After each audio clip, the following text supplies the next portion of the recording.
Halo anak-anak, selamat pagi, salam sehat untuk kita semua. Bagaimana kabarnya hari ini anak? Ibu harap kabar anak-anak ibu semuanya dalam keadaan sehat dan tetap semangat dalam belajar. Nah, hari ini anak-anak ibu kita masih mempelajari tema 1, subtema 4, hidup rukun di masyarakat, pembelajaran kedua. Nah, kita langsung saja ke materi anak-anakku. Bacalah percakapan berikut dengan percaya diri. Guru akan menentukan siapa yang menjadi Udin, Badu, dan Edo. Nah, anak-anak ibu, karena di sini kita masuk pembelajaran daring, maka tidak usah ibu menentukan siapa yang menjadi Udin, Badu, dan Edo. Nah, ibu akan membacakan percakapan Udin, Badu, dan Edo. Coba kamu dengarkan dengan baik, nak.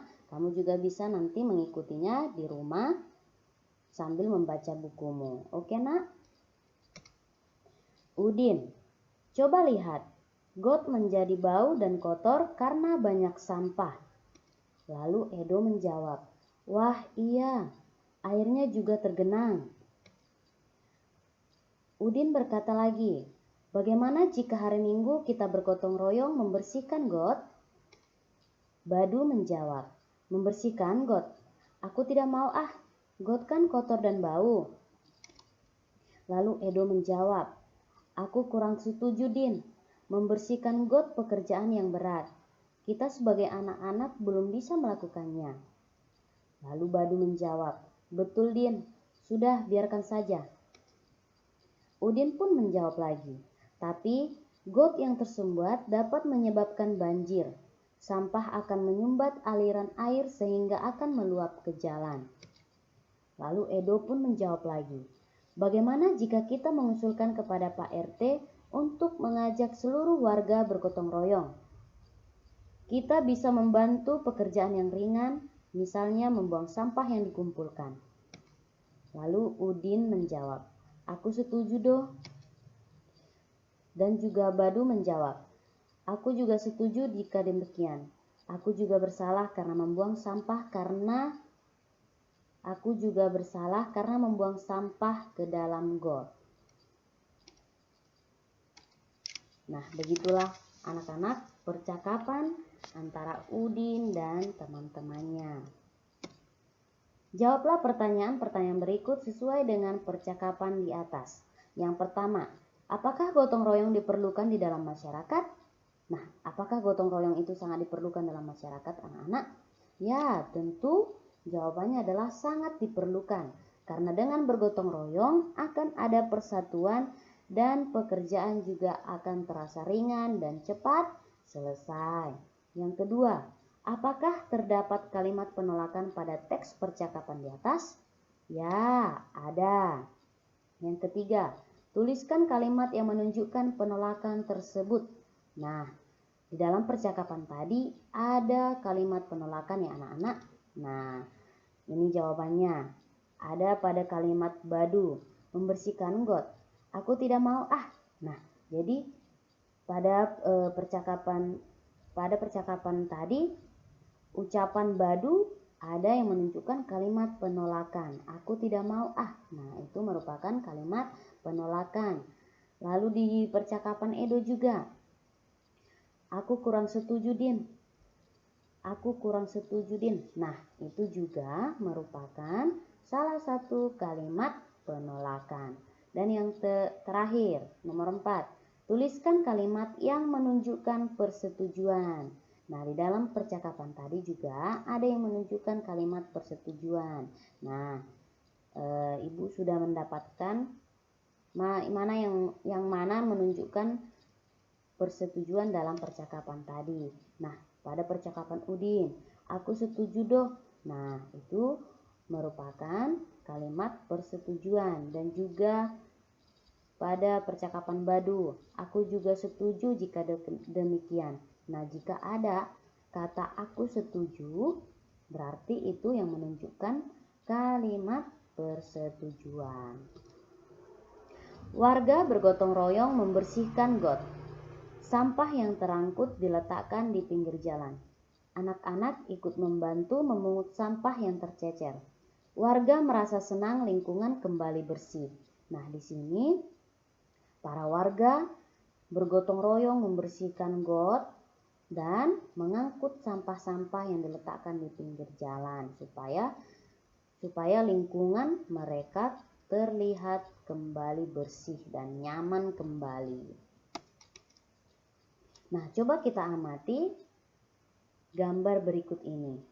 Pada gambar tersebut ada percakapan. Ada percakapan antara Pak RT dan warganya, yaitu mereka mau bergotong royong membersihkan lingkungan mereka. Nah, pada gambar tersebut ada percakapannya, yaitu maaf, kami nanti terlambat mengikuti kerja bakti. Kami akan pergi ke gereja terlebih dahulu.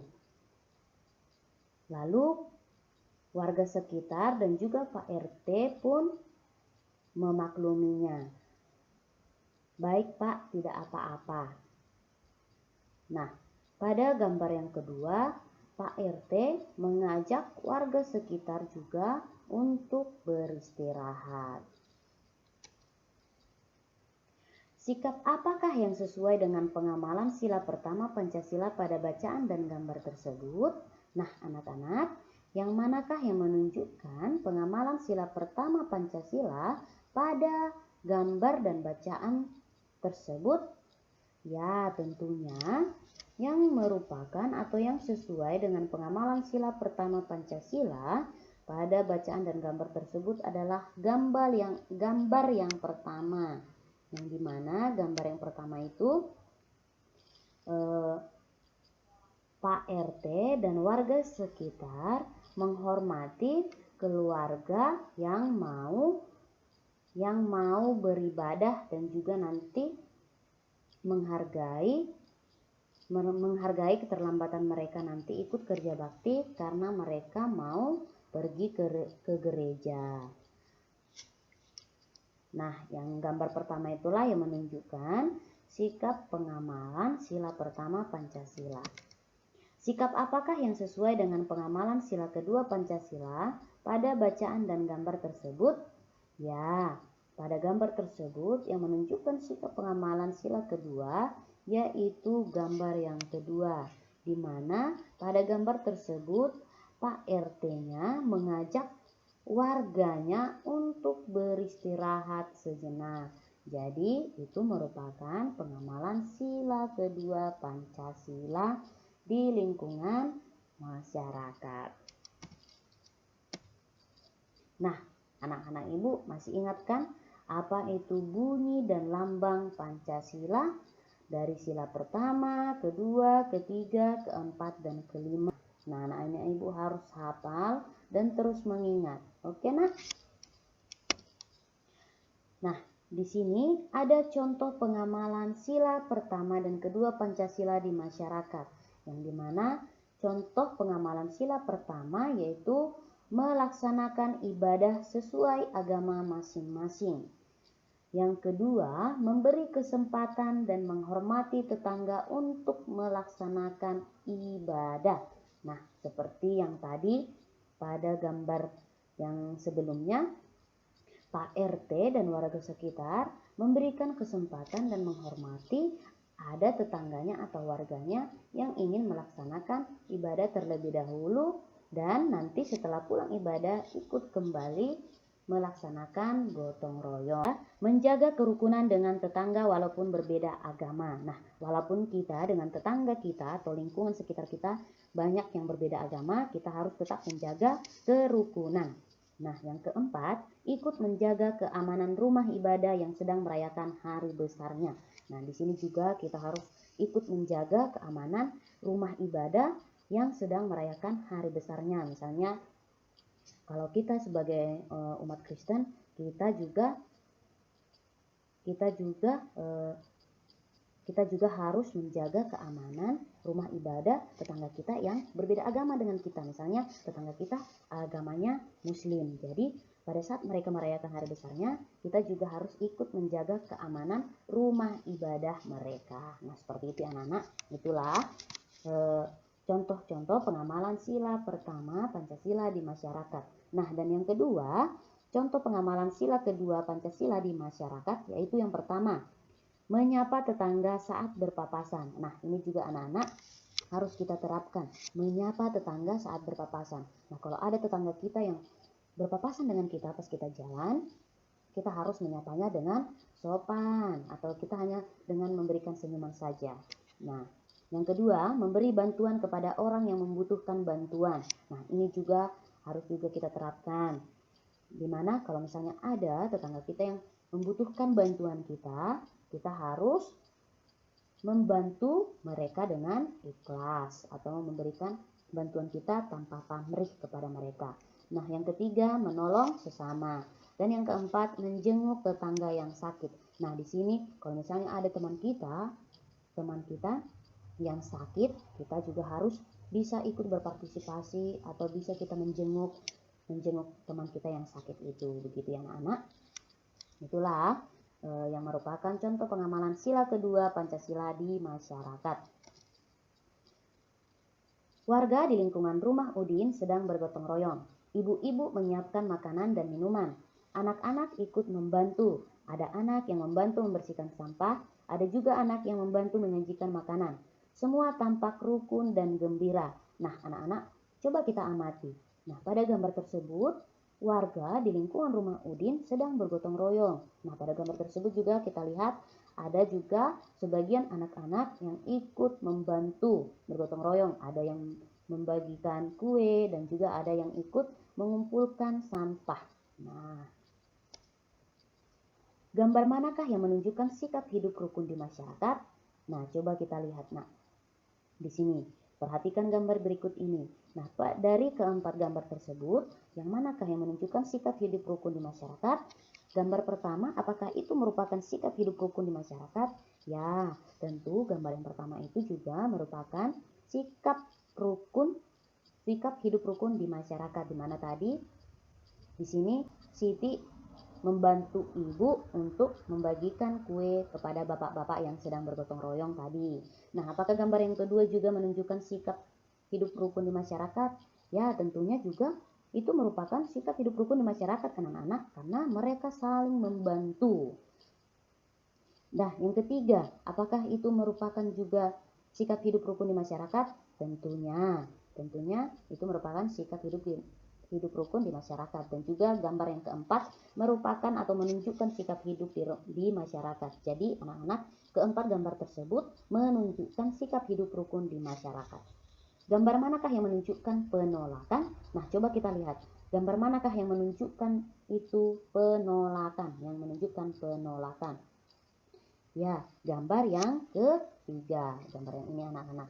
Nah, di sini ada kalimat penolakan yang dimana tidak, terima kasih nak, Bapak masih kenyang, nanti Bapak ambil sendiri. Nah, di sini ada kata tidak, terima kasih nak. Nah, ini merupakan atau ini menunjukkan kalimat penolakan.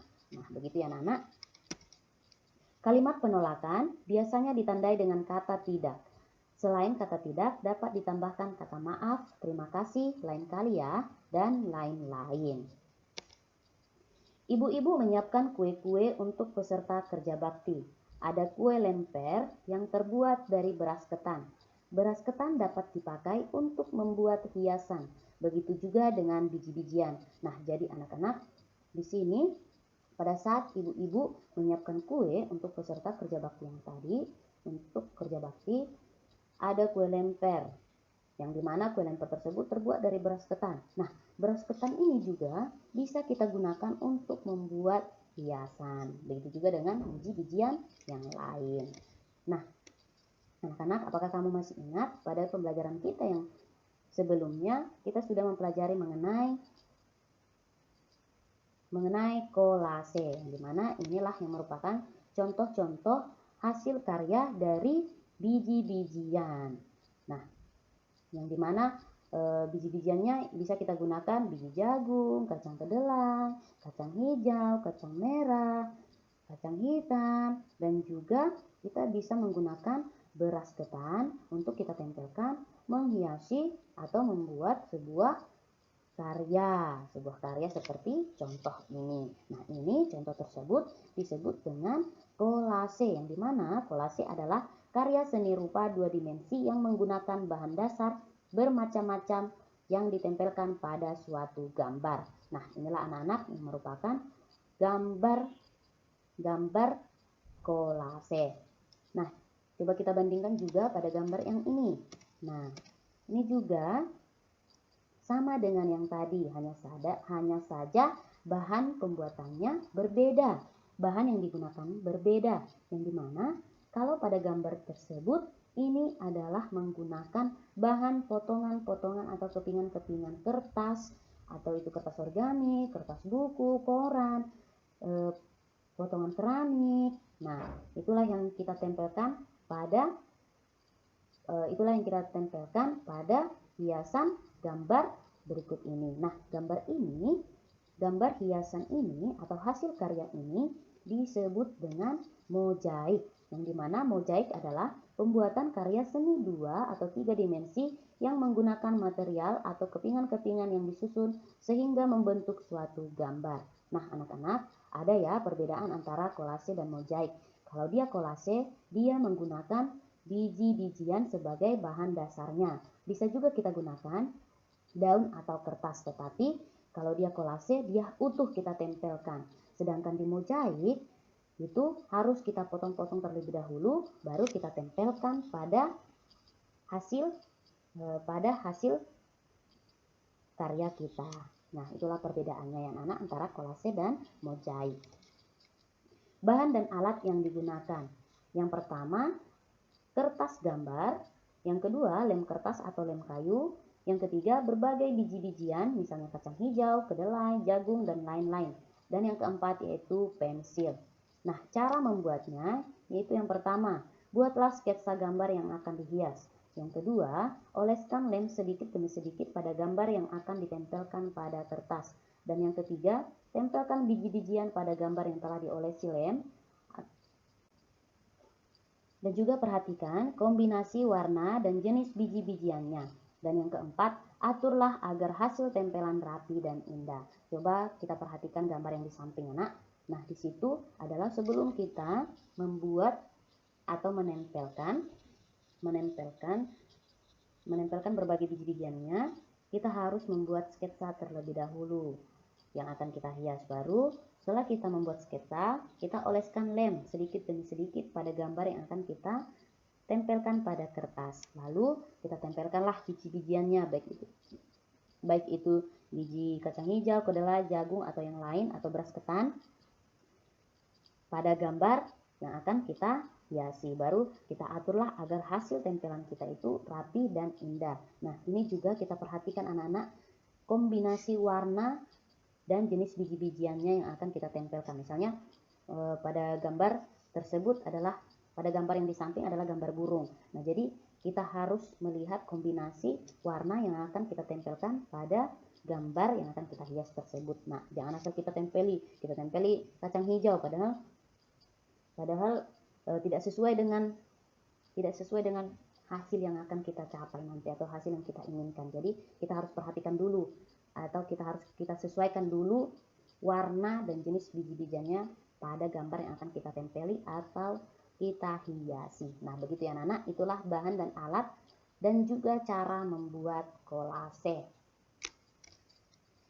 Oke anak-anak ibu, cukup sekianlah pembelajaran kita hari ini. Semoga dari apa yang ibu jelaskan pada hari ini dapat anak-anak ibu semuanya pahami dan mengerti. Apabila pada pembelajaran kita hari ini ada yang kurang dipahami atau kurang dimengerti, boleh ditanyakan ibu secara pribadi lewat WA atau juga bisa ditelepon ibu guru. Oke nak? Nah, sekarang tugasmu di rumah ada 2. Yang pertama itu tuliskanlah 3 contoh lain pengamalan sila pertama dan kedua Pancasila di lingkungan masyarakat. Tulislah di buku latihanmu dan menggunakan tulisan tegak bersambung, tulis dengan rapi dan bersih. Oke nak? Dan yang kedua, buatlah kerajinan tanganmu, maupun itu kolase atau mozaik. Pilih salah satu gambar dari yang ibu jelaskan tadi pada pembelajaran. Nah, anak-anak ibu tadi kan sudah ibu berikan contoh gambar, maupun baik itu kolase atau mozaik. Kamu nanti pilih salah satu dari contoh gambar yang ibu berikan tadi. Oke nak? Itulah nanti yang menjadi hasil kerajinan tanganmu. Oke, kerjakanlah dengan baik tugasnya di rumah. Tetap semangat anak-anak ibu. Jangan lupa mengulang-ulang kembali pembelajaran kita yang sudah berlalu. Supaya nanti kalau misalnya ibu tiba-tiba memberikan pertanyaan, bisa anak-anak ibu langsung menjawab tanpa ibu jelaskan kembali. Oke nak?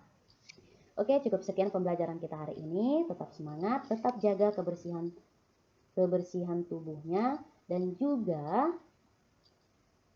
rajin belajar di rumah, kerjakan tugasnya dengan baik. Oke nak? Sampai jumpa di pembelajaran kita yang berikutnya. Salam sehat untuk kita semuanya.